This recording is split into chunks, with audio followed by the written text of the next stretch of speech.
आज हम लोग उपनिषद वाक्य कुछ हैं तो उस पे चर्चा करेंगे।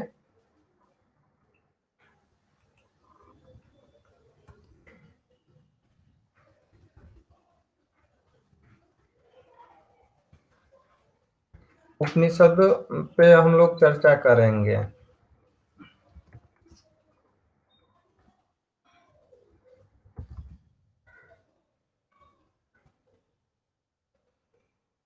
ये है एक उपनिषद है मागृधः तस्य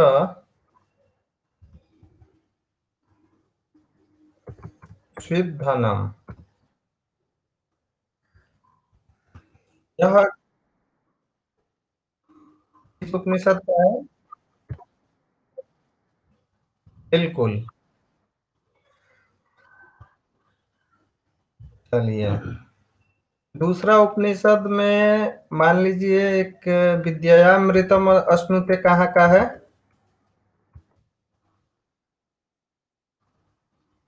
अच्छा। हम्म।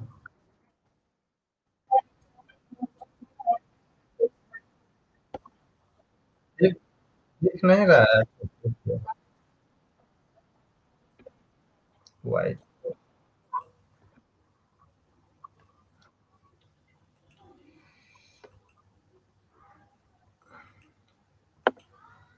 हम्म।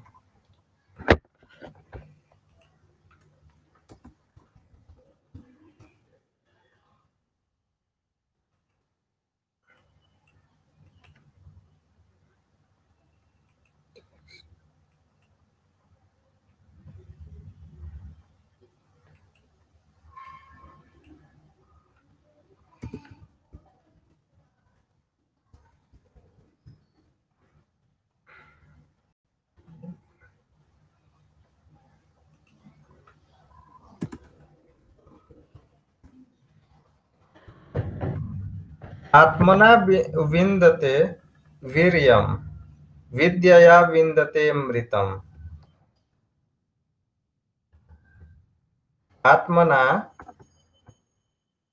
विन्दते वीर्यम् विद्यया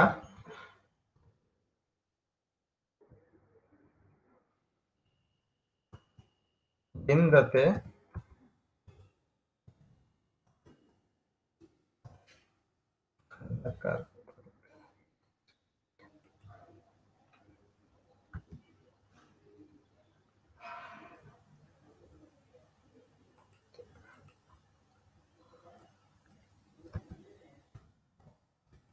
ये कहाँ का है उपनिषद वाक्य?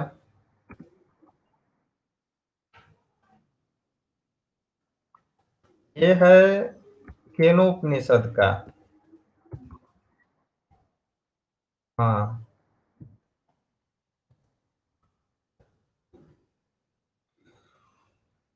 और एक और उपनिषद वाक्य है, वो है कि अजो नित्यः।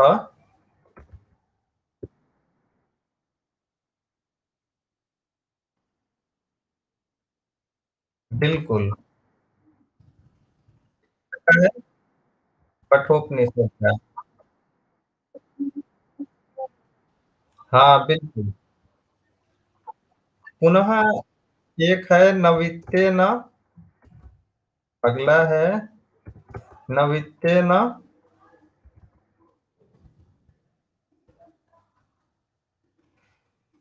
नवित्तेन तर्प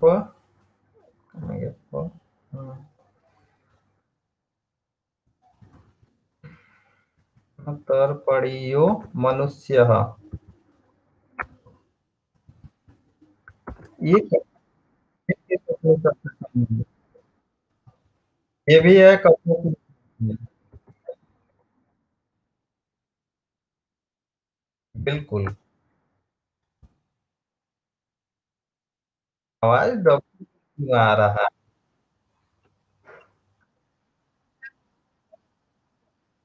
अच्छा अच्छा। हम्म।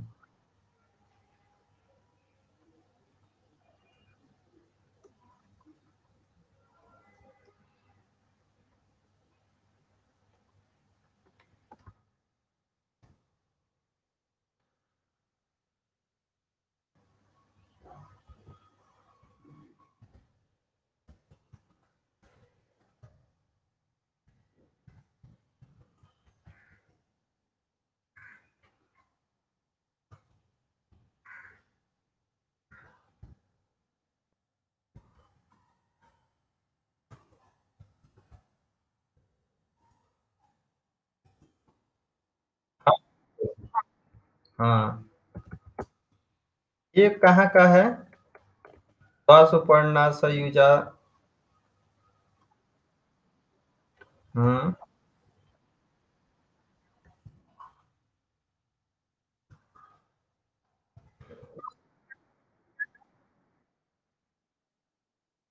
बिल्कुल।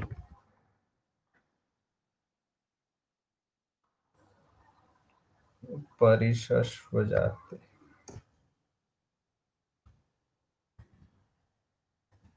ये है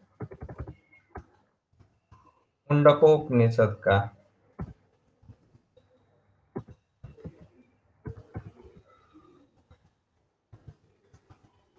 चलिए। हाँ, एक है सत्यमेव जयते।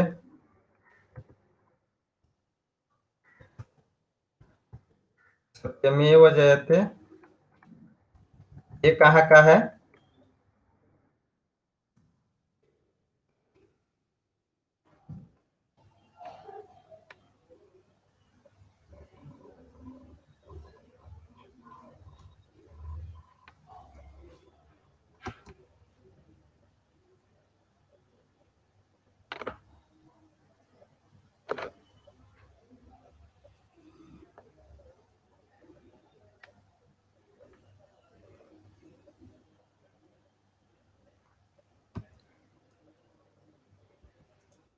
सत्यमेव जयते नानृतम।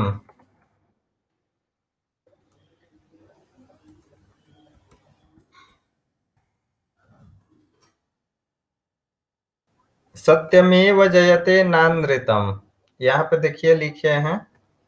कहाँ? बृहदारण्य का है। कंफर्म है?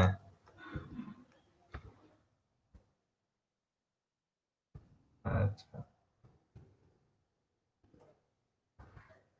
तो मुंडकोपनिषद का है। कहाँ का है? सत्यमेव जयते नानृतम। अब वही देखिए कि यहाँ पे सत्यम ज्ञानम अनंतम। सत्यम ज्ञानम अनंतम ब्रह्म।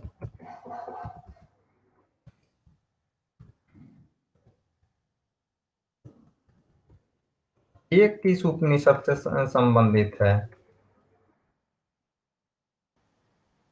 मुंडकोपनिषद का है। हाँ, और ये है सत्यम ज्ञानम अनंतम ब्रह्म। किस उपनिषद से संबंधित है?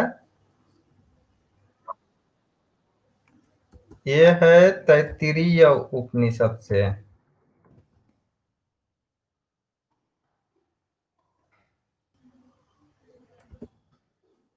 तैत्तिरीय उपनिषद से है। एक आता है उपनिषद वाक्य, सत्यम वद धर्मम चर, ऐसे ऐसे करके आता है, तो वो कहाँ का है? नहीं, बृहदारण्यक का नहीं है। ये भी तैत्तरीय क्या है। बिल्कुल। तो यही सब जो छोटा छोटा पॉइंट है, क्योंकि परीक्षा में सोचिए कि एक क्वेश्चन का बहुत महत्व होता है। तो आप लोग इस पे हमें लगता है कि रिकॉर्डिंग में भी जो हो रहा होगा तो व्हाइट बोर्ड तो शो कर रहा होगा। हम्म। हम्म। एक सबसे महत्वपूर्ण उपनिषद वाक्य है जो अक्सर परीक्षा में पूछा जाता है, वो है रसो वही।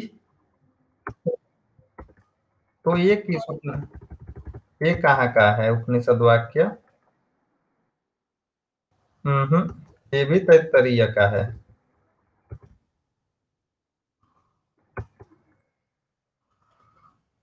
देखिए, अब तैत्तरीय उपनिषद भी बहुत माने महत्वपूर्ण है, क्योंकि इससे भी माने जो सत्यम वद धर्मम चर तो पूछता ही है। सत्यम ज्ञानम अनंतम ब्रह्म, ये भी अक्सर पूछा करता है। और भी एक सबसे माने प्रसिद्ध है छांदोग्य उपनिषद का है। वो है सर्वम खल्विदम। हाँ, तो ये कहाँ का है?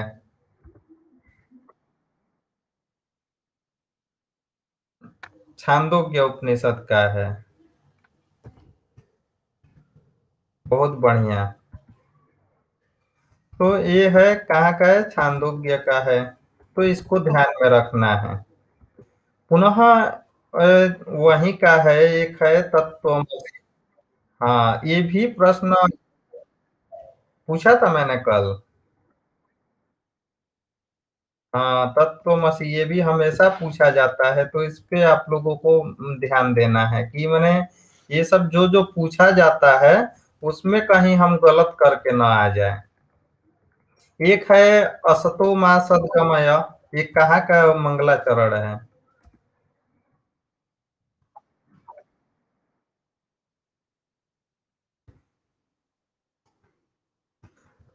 ये है बृहदारण्यक का है।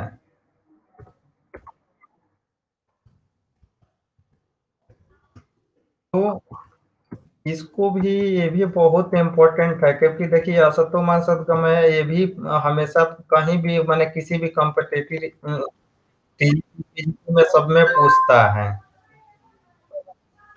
एक है कर्मणा। हाँ, कर्मणा पितृलोक, अ, पितृलोको विद्यया। हाँ, ये कहाँ का है? देवलोक। यह जो उपनिषद वाक्य है ये भी बृहदारण्यक का ही है।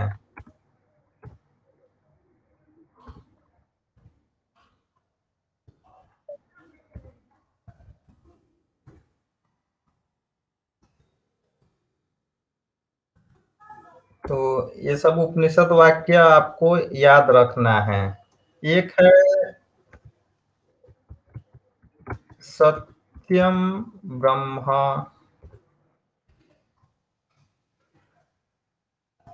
ये कहाँ का है?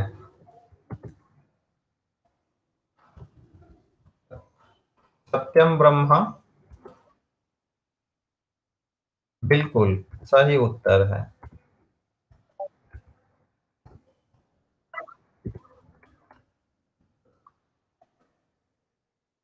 अब आपसे दूसरे उपनिषद का पूछते हैं। एक है अ, क्या पूछें आपसे?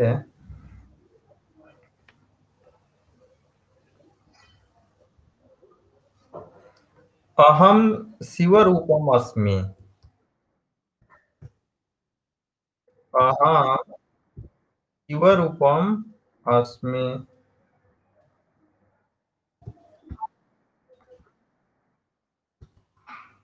तो यह जो उपनिषद है किस उपनिषद से संबंधित है?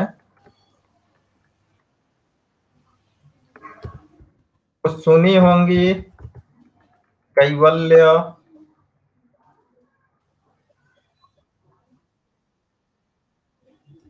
हाँ,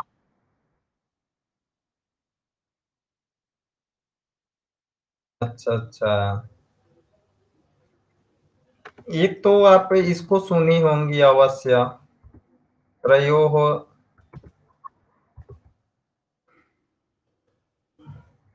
ये है नहीं, ये है क्या नाम है, चत्वारि श्रृंगाह वाला।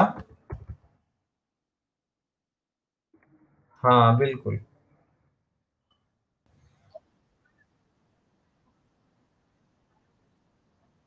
हाँ, उसमें है महाभाष्य में, इसमें प्रयोजन में ही बताया गया है हाँ हाँ, इससे मैंने सभी विभक्ति और उसका ज्ञान हो जाता है। हाँ हाँ, बिल्कुल। अयम आत्मा ब्रह्मा।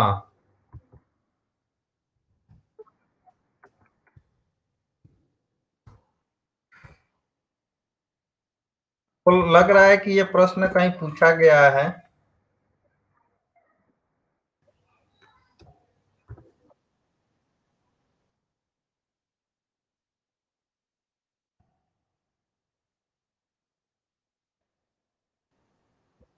बिल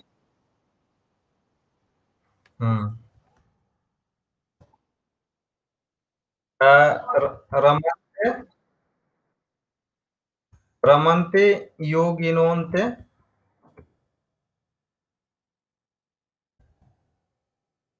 ये भी हो सकता है कि पूछा जा सके, उतना माने प्रसिद्ध नहीं है, लेकिन फिर भी जानना ज़रूरी है।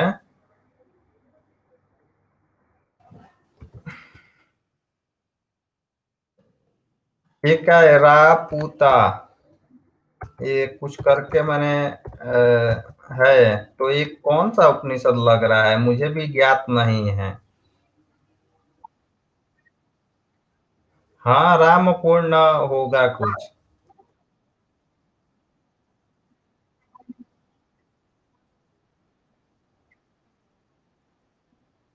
बिल्कुल। अच्छा, अच्छा।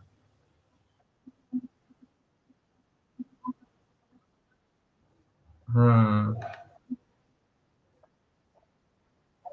हुँ, हुँ। तो ये कुछ उपनिषद वाक्य था, आप इसको समझ गई होंगी। अब एक प्रश्न आता है कि जैसे ऋग्वेद है, तो चलिए अब वेद में आते हैं हम लोग। ऋग्वेद का उपवेद क्या है? ऐसा प्रश्न यदि आपको पूछा जाता है।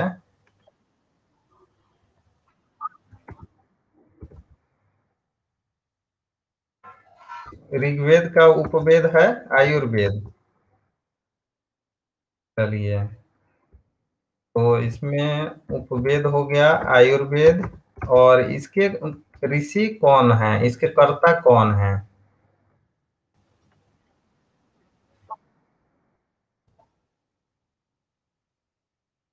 वो तो उनका वो है, ग्रंथ है, वो नहीं है।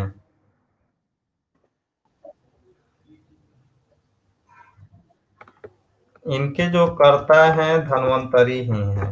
आपने पहले बहुत अच्छा बताया।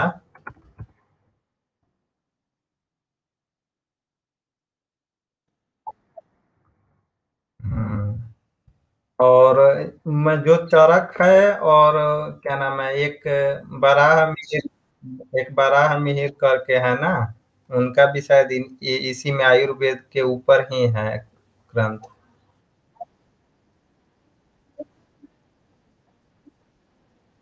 हाँ, जो ज्योतिषी ज्योतिषी थे वो, ज्योतिष से संबंधित हैं वो। अब ऋग्वेद के बाद से आता है क्या नाम है, धनुर्वेद। आयुर्वेद के बाद से मान लीजिए धनुर्वेद जो उपवेद है, वो इसके कर्ता कौन है? इनके कर्ता हैं विश्वामित्र जी।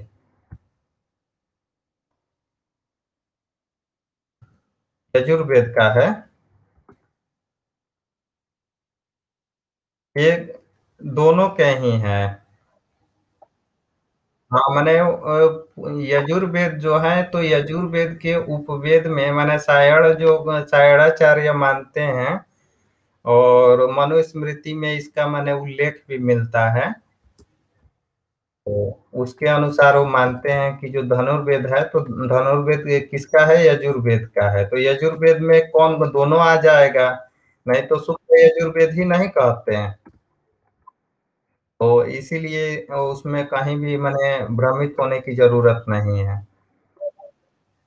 अब आते हैं, तीसरा है, कौन-सा उपवेद है?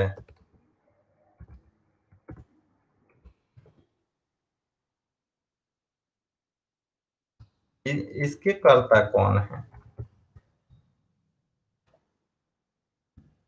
उहुँ, नारद जी हैं। नारद मुनि हैं।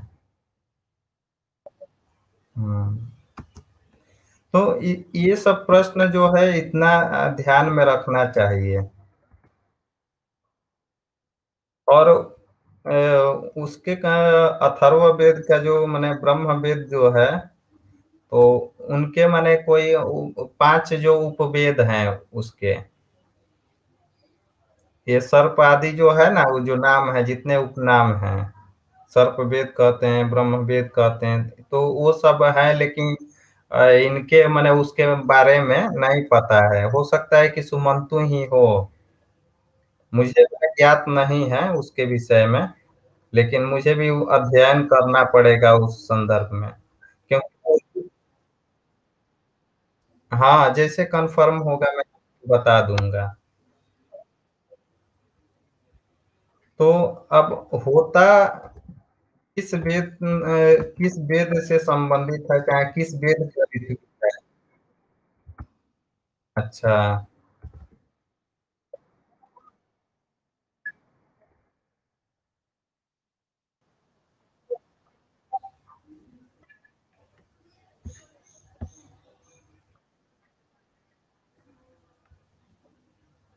याद कीजिए। उदगाता कोई नाम हम सुनी है? उदगाता सुनी है नाम? हम्म। और उसके बाद से अथर्ववेद के? बिल्कुल। हाँ जी। तो ये भी आपको क्लियर हो गया है, कहीं कंफ्यूजन? हम्म। हम्म।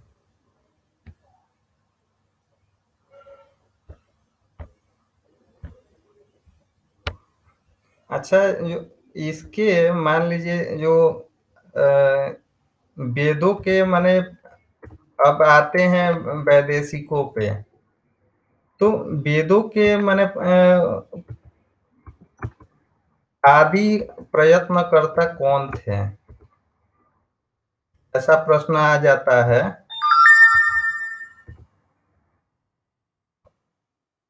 माने जैसे उन वेद भाष्य अवश्य के संदर्भ में जो आदि में जो प्रयत्न किए, माने उसको प्रकाश में लाए। मैक्स मुलर जी का नाम सुनी है?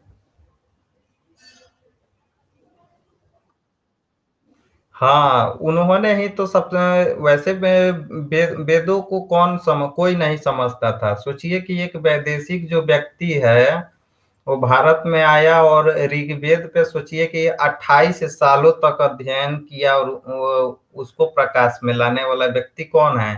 सायणाचार्य हैं। आ, सायण है और मैक्स मूलर भी है। तो सायण जो किस में आते हैं? भारत में के संदर्भ में आते हैं, लेकिन विदेशों के संदर्भ में पूछा जाए तो कौन है? मैक्स मूलर है। नहीं, उन्होंने वो इसका भी माने उनका भी तो वो है, योगदान बहुत है, उसको भी स्वीकार करना पड़ेगा। हम्म। अच्छा, अग्नि सूक्त किस वेद से संबंधित है?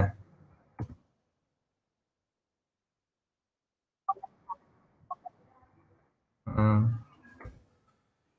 ये प्रश्न आ जाएगा, मान लीजिए कि वरुण सूक्त किस वेद में मिलता है? हम्म।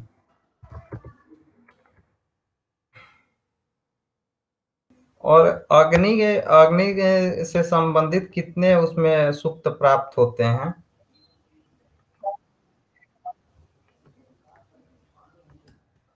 अग्नि सूक्त में टोटल कितना है? 200 है। सबसे ज्यादा सूक्त किनका है? इंद्र का कितना है?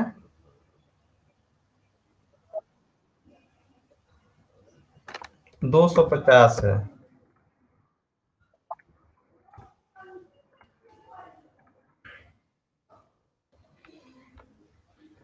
तो यही सब कुछ मुख्य मुख्य बातें थी। हम्म।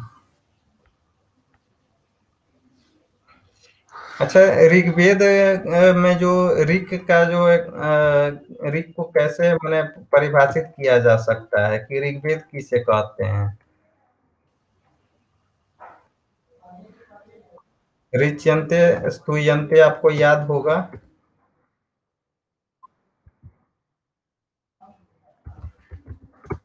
रिच्यन्ते स्तूयन्ते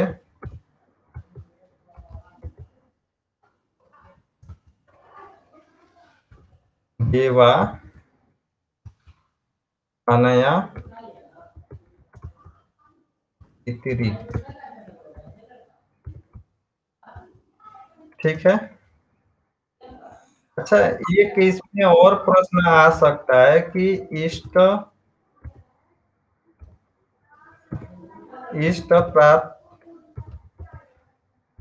प्राप्त्यनिष्ट परिहारयो लौकिकम उपायम यो वेदयति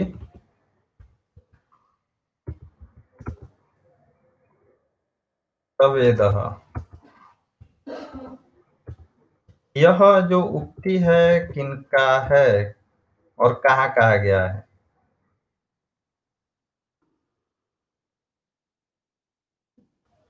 ये तो आप जरूर पढ़ी होंगी कहीं ना कहीं।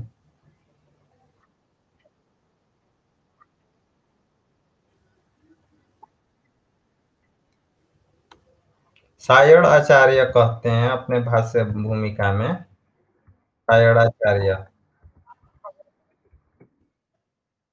तो इसको ध्यान में रखिएगा, इससे भी संबंधित प्रश्न पूछा जा सकता है। और ऋग्वेद में कितनी माने विकृतियां हैं? हम्म। जटा शिखा रेखा कुछ आपको याद होगा।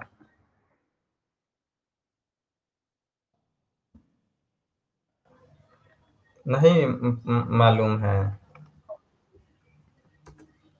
अष्ट विकृति हैं।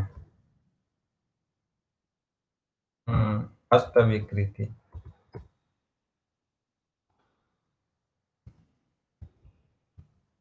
अष्ट विकृति में पहला है जटा, दूसरा है माला, तीसरा है शिखा, चौथा है रेखा, फिर है ध्वज, दंड,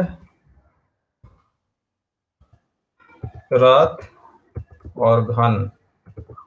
घन पाठ तो सुनी होंगी वेदों में कि घन पाठ भी होता है। घन घन पाठ कहते हैं उसको।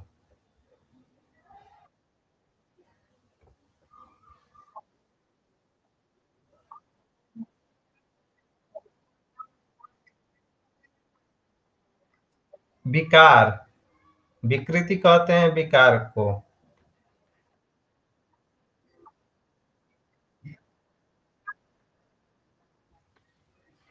हम्म।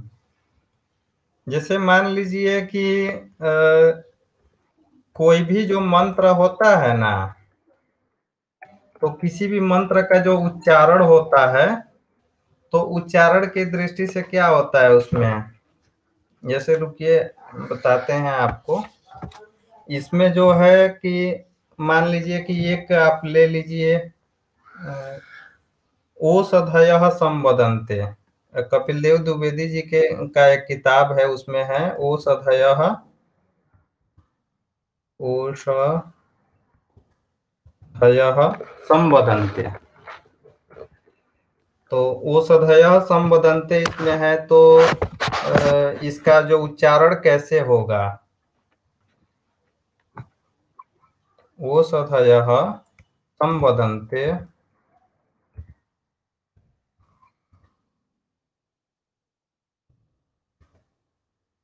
तो इसका जो माने उच्चारण का क्रम होगा, यदि पदपाठ होगा तो क्या होगा। ओषधयः संवदन्ते। ठीक है, तो इसमें इस प्रकार से होगा। और इसका जो दूसरा जो पाद है वो क्या है, सोमेन सह राज्ञा। सोमेन सह राज्ञा।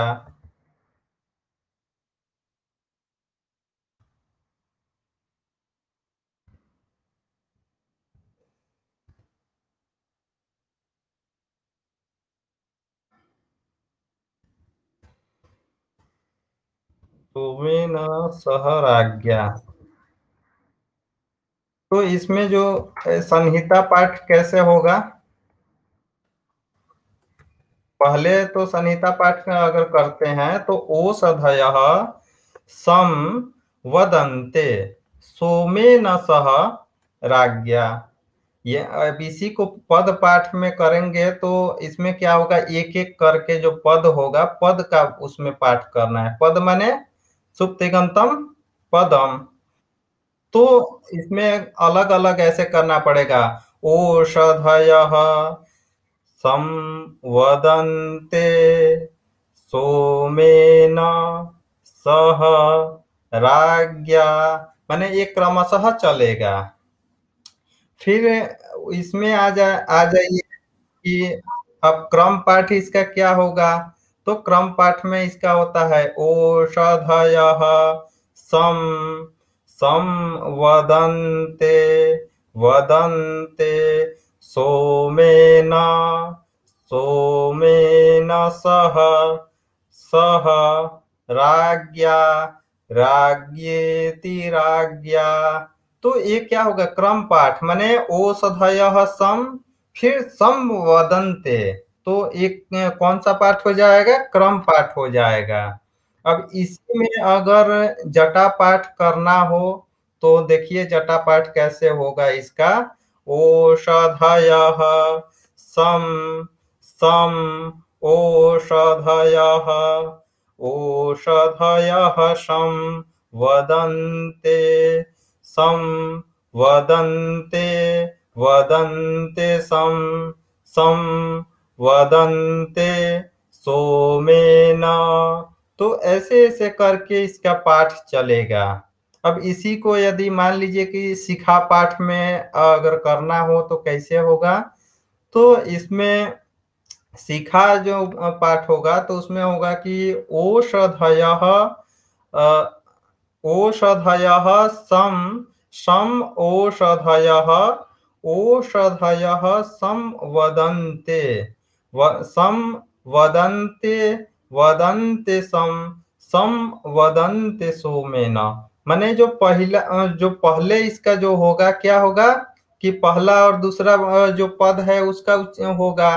फिर जो दूसरा एवं तीसरा का होगा उसके बाद से पहला दूसरा एवं तीसरा का उच्चारण होता है। तो इसको क्या कहते हैं, इसको शिखा पाठ कहते हैं।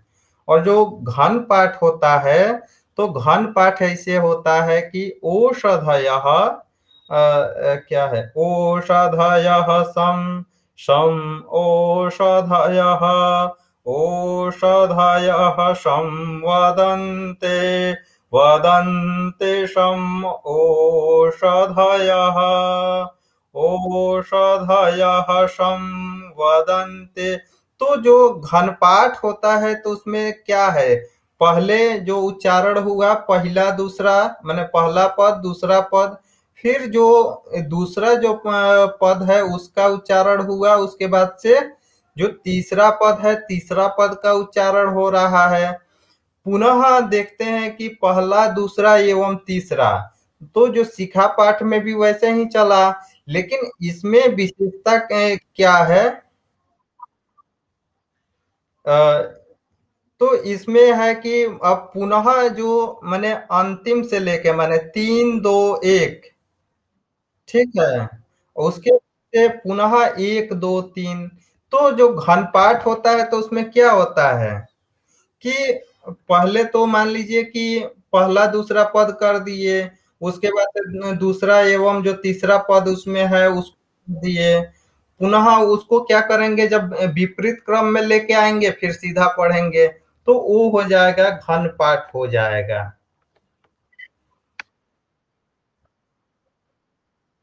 हाँ हाँ, उसी को विकार कहते हैं, विकार का अर्थ वही हुआ। बिल्कुल।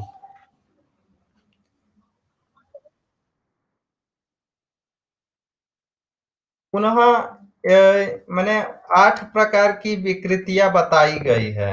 माने पाठ करने का एक वो विधि मान लीजिए और 3 प्रकार का पाठ होता है। एक होता है संहिता पाठ, एक होता है संहिता पाठ और दूसरा होता है क्रम पाठ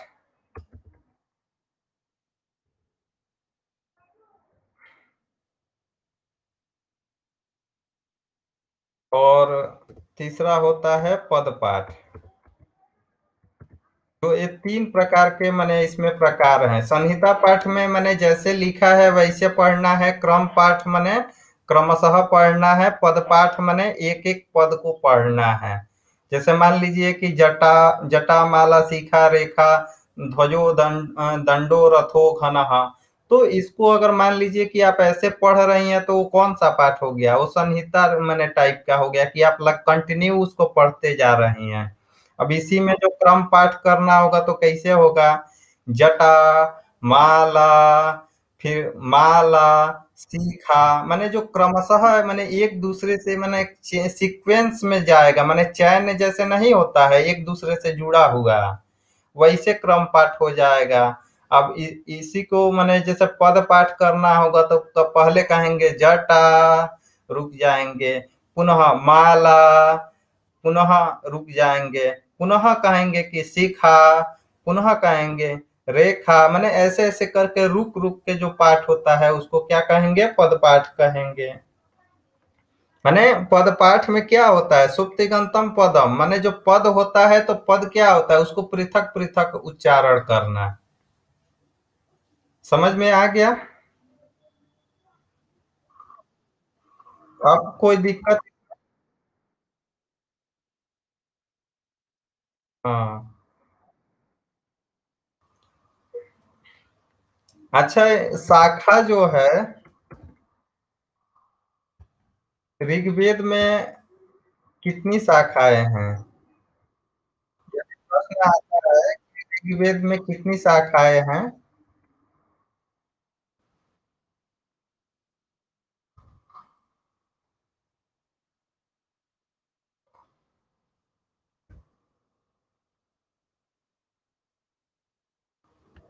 नहीं, वो तो पतंजलि के अनुसार मैंने बोला था। तो इसमें जो ऋग्वेद क्या है? एक प्रश्न आ जाएगा कि ऋग्वेद क्या है? लेकिन प्रश्न आपको मान लीजिए दे देते हैं कि ऋग्वेद ऋग्वेद क्या है? संहिता है, आरण्यक है,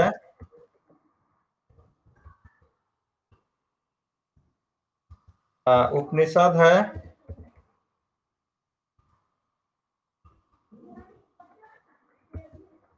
या उपवेद है? ऐसा प्रश्न यदि आपसे मान लीजिए कि कहीं घुमा-फिरा के नेट में पूछ दिया, तो आप क्या टिक करेंगे?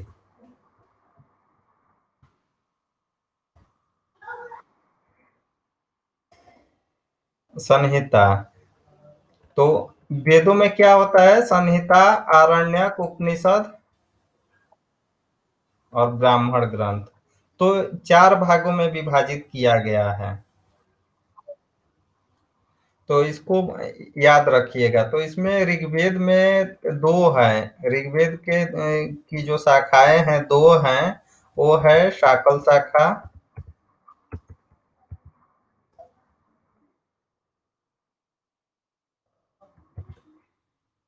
शाकल शाखा और दूसरा है वाष्कल शाखा।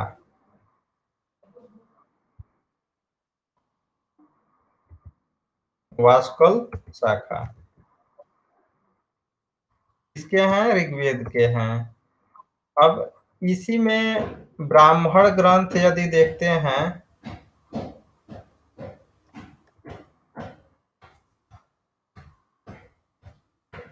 ऋग्वेद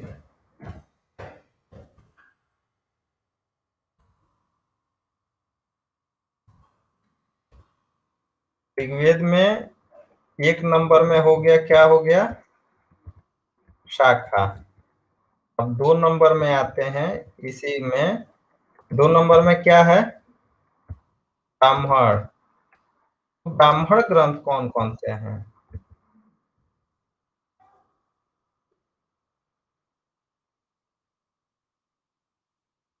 तो सुनी होंगी, देखिए स्क्रीन।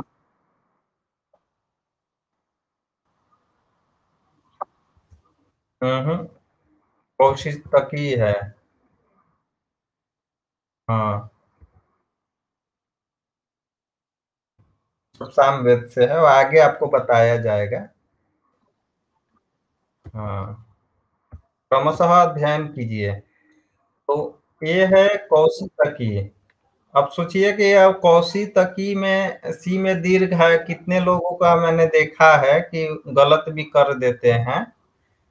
अ, उसको माने ह्रस्व कर देते हैं, जो स में इसको ह्रस्व कर देते हैं यहाँ पे। यहाँ पे दीर्घ कर देते हैं, तो इसको स्पष्ट। हाँ, तो उस चीज़ को भी ध्यान रखना है। इसका दूसरा नाम क्या है कौशिकी का? सुनी होंगी, आपको तो कुछ नहीं। हाँ, इसका जो उपनाम है वो भी याद रखना है। मान लीजिए कि आपको ब्राह्मण पूछा, कौशिकी दिया ही नहीं, तब आप क्या करेंगी? आप उसमें आश्वलायन दे दिया, सांख्यायन दे दिया, मांडुकायन दे दिया, तो उसमें विभ्रम हो जाता है परीक्षा में। अब वो सब ऋग्वेद से संबंधित ही हैं। हाँ, आश्वलायन, सांख्यायन, मांडुकायन सुनते ही दिमाग घूमने लगता है। हाँ, कि अब इसमें क्या करें, मैंने संखायन को टिक करे कि किसको करे, क्योंकि कौशिकी तो दिया नहीं है और ये तरेय भी नहीं दिया है। ये तरेय दिया भी रहेगा तो उसको तो टिक करना ही नहीं है। तो इस प्रकार के प्रश्न को ध्यान में रखना चाहिए। ये बहुत ही इम्पोर्टेंट प्रश्न है और ऋग्वेद का जहाँ पे चर्चा होता है वहाँ इसको जरूर पूछा जाता है। और उपनिषद इसके माने कितने हैं?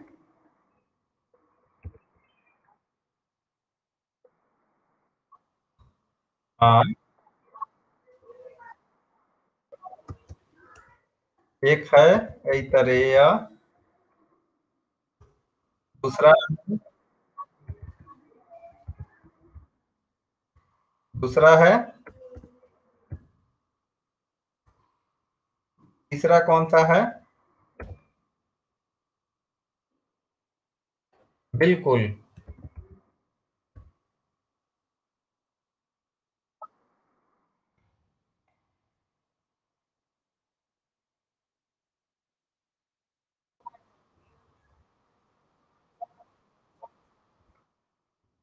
हाँ, वो है, लेकिन ये 3 चीज़ है। इसको देखिए, आप यहाँ अध्ययन कर रही हैं, तो इसका परीक्षण भी करना है।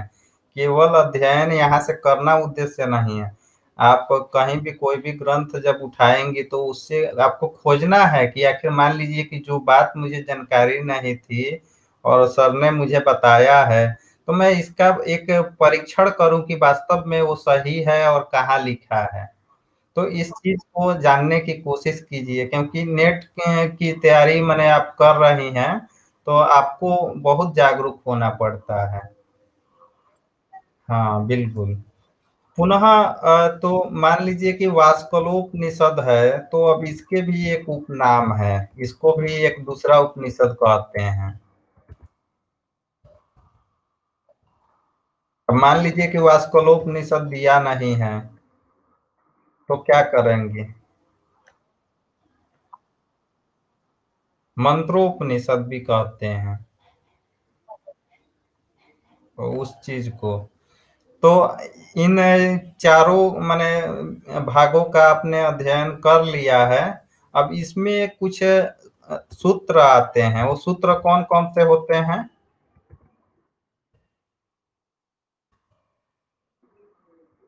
सूत्र का नाम सुनी होंगी कुछ ऐसा, देखिए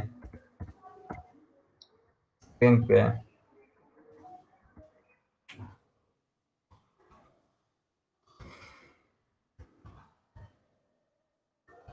स्मरण कुछ आ रहा है?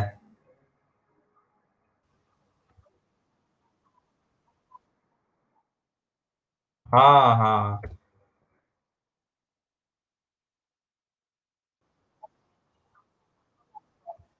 हुँ,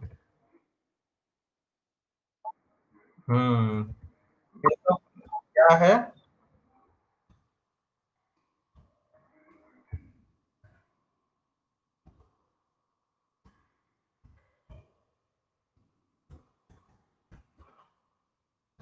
सूत्र इत्यादि, इत्यादि हैं, वो आगे आपको धीरे-धीरे बताया जाएगा। गृह सूत्र है, गृह सूत्र है। तो अब इसमें आज जब आती हैं ऋग्वेद में, तो ऋग्वेद में जो पहला है क्या है? ऋग्वेद में जो सूत्र है, पहला है, वो तो सूक्त है। मैंने सूत्र पूछा है। श्रौत सूत्र है। तो श्रौत सूत्र में कौन-कौन से माने जो ग्रंथ है संबंधित है?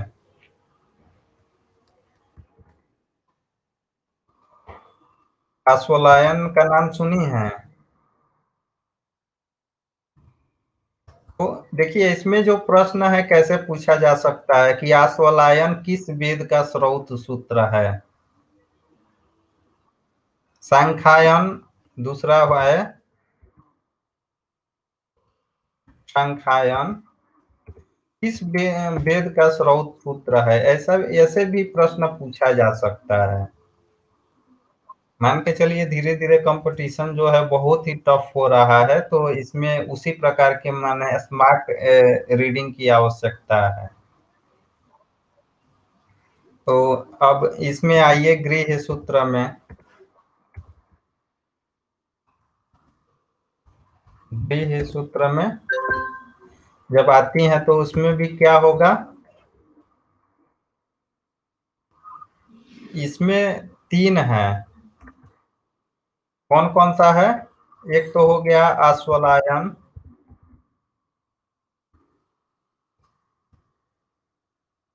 दूसरा हो गया सांख्यायन और जो तीसरा है, तीसरा कौन सा है? इसको कहते हैं सांबव्य भी कहते हैं या कौशितकी भी कहते हैं।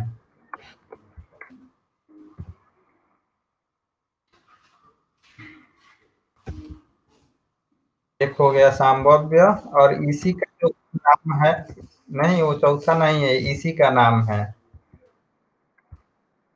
हाँ, तो इसके कितने गृह सूत्र हो गए? हम्म, तो इसको ध्यान में रखना है। तो ऋग्वेद का मैंने लगभग एक सामान्य अध्ययन हो गया है। इसके बाद से जो अध्ययन करेंगे वो विशिष्ट अध्ययन करेंगे। अब यजुर्वेद में कितना भाग है? यजुर्वेद कितने भागों में है? हाँ, 2 भाग हैं। एक है शुक्ल, दूसरा है यजु कृष्ण यजुर्वेद, कृष्ण यजुर्वेद। तो जो शुक्ल है, तो शुक्ल में वो क्या जो संहिता है, तो उस संहिता का संहिता किसे कहते हैं? ऐसा प्रश्न आ गया तो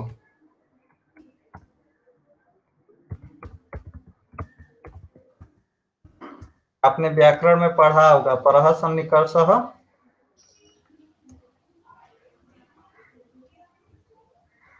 यदि प्रश्न आता है, अच्छा अच्छा, संहिता किसे कहते हैं? आपने व्याकरण में पढ़ा है परः सन्निकर्षः? इसकी वृत्ति याद है? चलिए, तो जो संहिता जो है माने शुक्ल यजुर्वेद का जो संहिता है, तो उसका शाखा कौन सा है? कितने शाखाएं हैं?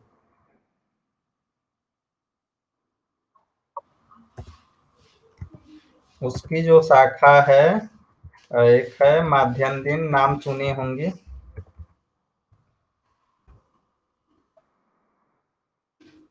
और दूसरा है काड़वसा का।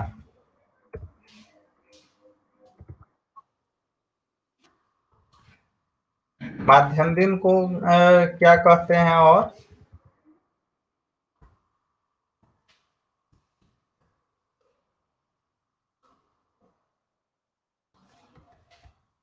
वाजस नहीं कहते हैं। वाजस नहीं कहते हैं। बिल्कुल। ना, इसका वो है बृहदारण्यक है और ईशोपनिषद है।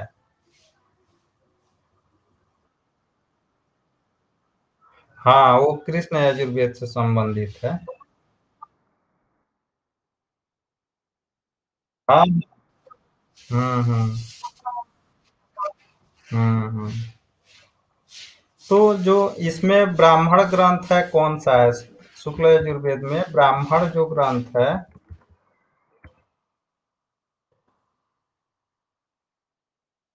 हाँ, शतपथ ब्राह्मण है। और आरण्यक कौन सा है? बृहदारण्यक। ठीक है। और उपनिषद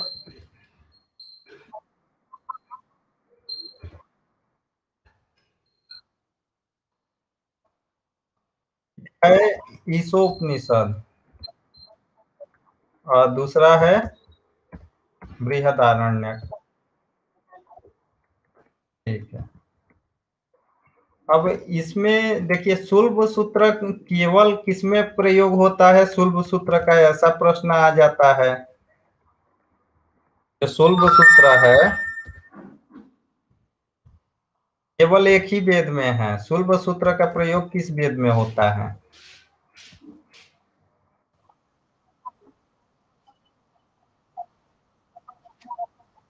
हाँ, और वो संभालता कार्य कौन है? ज्ञान कांड, कर्म कांड आप पढ़ी होंगी। अध्वर्यु, अध्वर्यु किस वेद से संबंधित है? तो बिल्कुल, तो शुल्ब सूत्र किसमें होगा? हाँ, और अगर मान लीजिए ऑप्शन में दे देगा कि ऋग्वेद में शुल्ब सूत्र होता है, नहीं होता।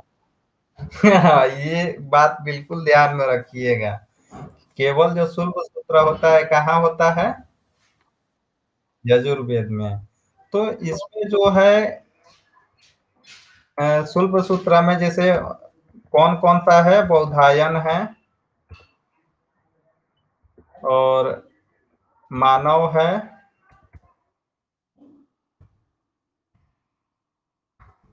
और जो तीसरा है वो कौन सा है? आपस्तंभ, सुनी है नाम?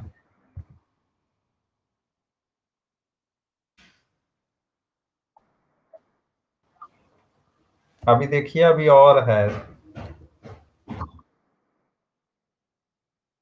हाँ हाँ, सब वो ऋषिये के नाम से ये सब सूत्र बनते थे। हाँ, इनका भी नाम सुनी होंगी।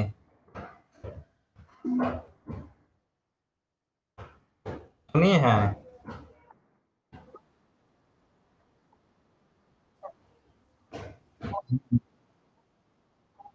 हम्म। इनका भी नाम सुने होंगे, ये भी ऋषि ही हैं।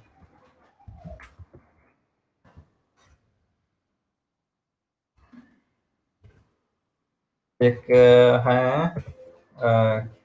हिरण्यकेशी का नाम सुनी है? हिरण्यकेशी, ये भी एक ऋषि ही है। और एक जो प्रसिद्ध जो शुल्ब सूत्र है वो वाराह का है।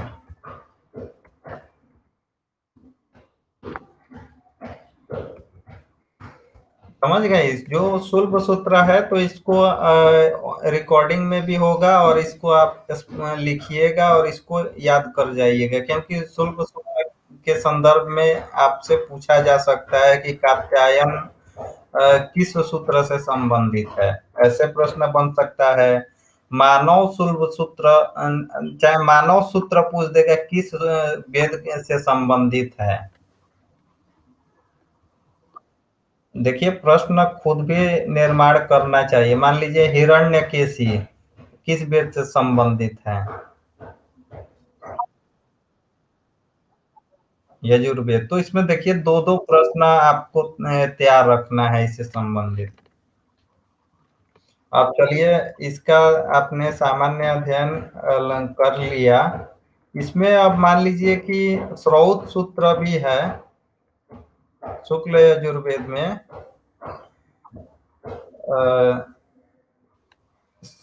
श्रौत जो सूत्र है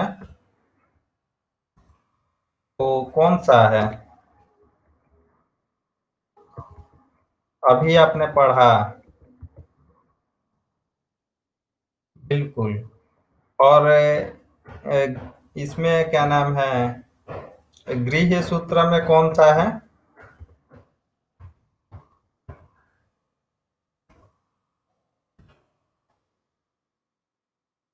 पारस्कर का नाम सुनी है?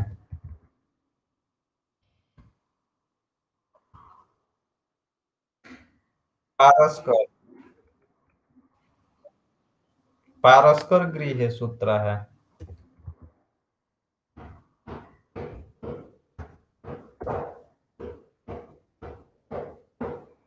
तो हम लोगों ने शुक्ल जो यजुर्वेद है उसका सामान्य अध्ययन यहाँ पे कर लिया। अब आते हैं किसमें? हाँ, कृष्ण यजुर्वेद में। तो कृष्ण यजुर्वेद में जो शाखा है कौन कौन सा है और कितनी शाखाएं हैं? इसकी जो शाखा है 4 शाखाएं हैं। जो आपने तैत्तिरीय आपको पता है।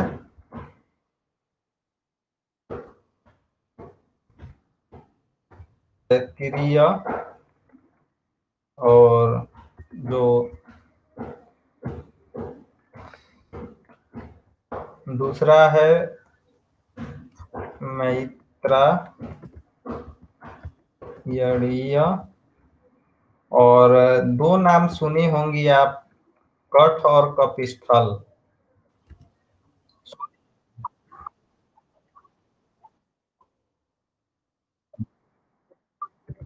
और कपिस्थल।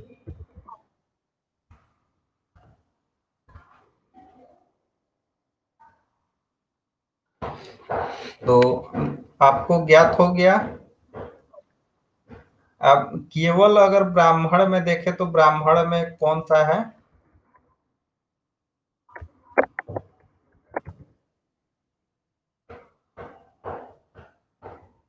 कृष्ण यजुर्वेद में ब्राह्मण जो ग्रंथ है वो कौन सा है?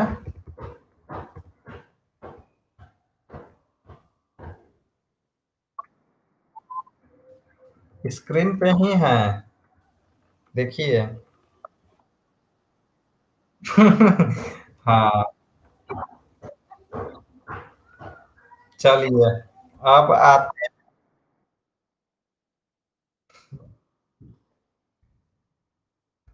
उपनिषद।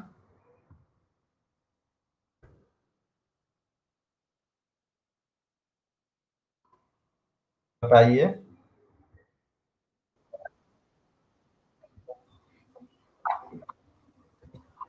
2 नंबर क्या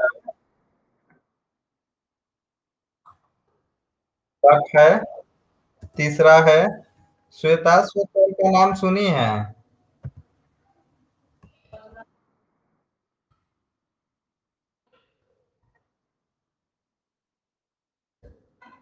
हाँ, तो श्वेताश्वर एक हो गया। चौथा क्या है?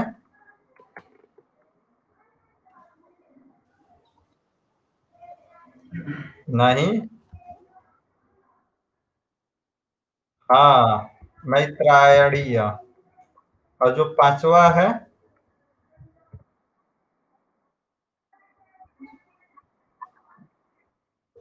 महानारायण का नाम।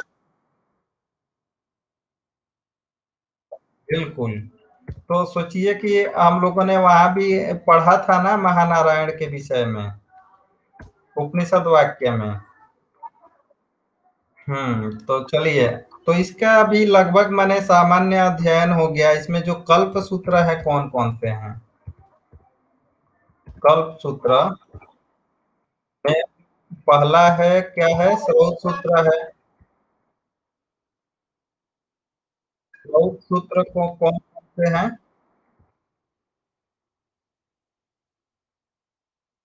बौधायन का नाम सुनी है? बौधायन हो गया, बाधुल वाधुल हो गया, बाधुल हो गया, और मानव हो गया। अब देखिए, मानव किसमें था? वो शुक्ल यजुर्वेद में भी था और कृष्ण यजुर्वेद में भी है। तो ये जो प्रश्न है इसका बनेगा, कॉमन बन सकता है कि जो मानव जो स्रोत सूत्र है, तो किस वेद से संबंधित है? कृष्ण यजुर्वेद से, शुक्ल यजुर्वेद से, दोनों या कोई नहीं, ऐसा बन सकता है। दोनों वेद से संबंधित है। और मान के चलिए कि एक है भारद्वाज। भारद्वाज का भी नाम सुनी होंगी। और आप आपस्तंभ का भी आपने सुना होगा।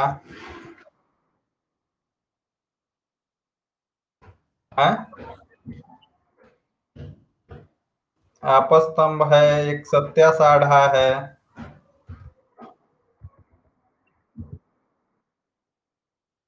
बिल्कुल। सत्या साढ़ा।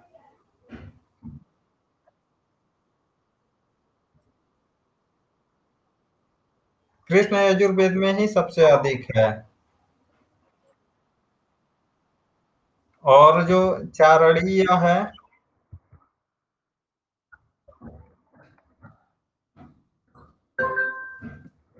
तो ये सब नाम तो सुनी होंगे। मैंने जो जो आपको स्रोत सूत्र, आप इतना मैंने वहां पे ध्यान रखिएगा कि जो जो वहां पे मैंने आपको समझ में नहीं आ रहा है, समझिएगा कि या तो शुक्ल यजुर्वेद से संबंधित है या तो कृष्ण यजुर्वेद से संबंधित है। ठीक है। ये अब इसमें जो गृह सूत्र में भी क्या है? बौधायन है, मानव है, भारद्वाज है, आपस्तंभ है, काठक है, और आग्निवेश्य है, हिरण्यकेशी है, वराह है, वैखानस है, और चारणीय है, और एक अंतिम है, क्या है? वही जवाब है। ठीक है। और जो शुल्ब सूत्र जो है इसमें, तो शुल्ब सूत्र किसके समान है? तो शुक्ल यजुर्वेद के समान ही है। जितने शुक्ल यजुर्वेद में शुल्ब सूत्र हैं, उतने ही इसके भी हैं।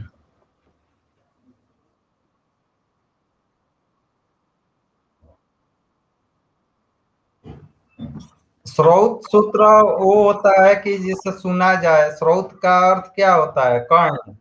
कर्ण से जो माने सुना गया। गृह सूत्र माने जो घर से संबंधित हो। शुल्ब सूत्र वो जो यज्ञ में वेदी वेदी बनाने के लिए जो एक सूता होता है जिससे मापते हैं, बनाते हैं, तो वो सब चीज है।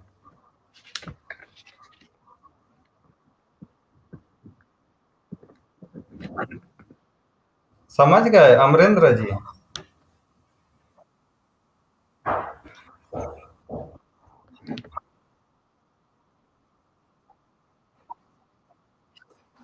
कोई नहीं, अभी क्लास बंद कर देते हैं। कल फिर नहीं हो, कल पढ़ाएंगे। हाँ, ठीक है। कल आपको सामवेद वाला बताएंगे। हाँ, तो आप लोगों को समझ में आ रहा है पाठ? हाँ, ये एक तरह से माने एक अभ्यास क्लास है जिससे हम लोगों को माने परीक्षा में आप लोगों को किसी भी प्रकार की दिक्कत नहीं होगी। एक-एक चीज़ को समझते जाएँगे तो। ठीक है, धन्यवाद आप लोग तैयारी कीजिए।